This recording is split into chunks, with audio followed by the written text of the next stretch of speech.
आज बहुत कमाल लग रही हो। खुश हूँ कि तुम साथ हो बारान, तुम भी आज अच्छी लग रहे हो। अब छोड़ भी दो नाराजगी। तुम मुझे ये बताओ गुलकाराबे कि हम अपनी शादी का ऐलान आखिर कब करेंगे? पहले तो हम ये प्यादा हटाएंगे बॉस। फराद अपने आप को जितना मर्जी अहम समझे, है तो वो सिर्फ प्यादा, और उसका खेल कब का खत्म हो चुका। मगर मेरे पास अब भी एक वजीर है बॉस।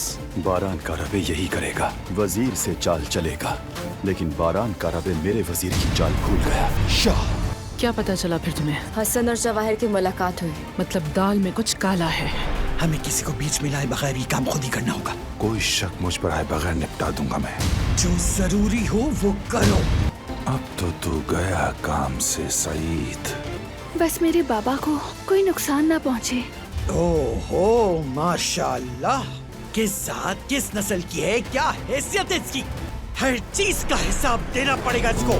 सईद अफंदी की कहानी खत्म होने को है और दिलान खातून का काराबे खानदान से ताल्लुक भी बस यहीं तक था।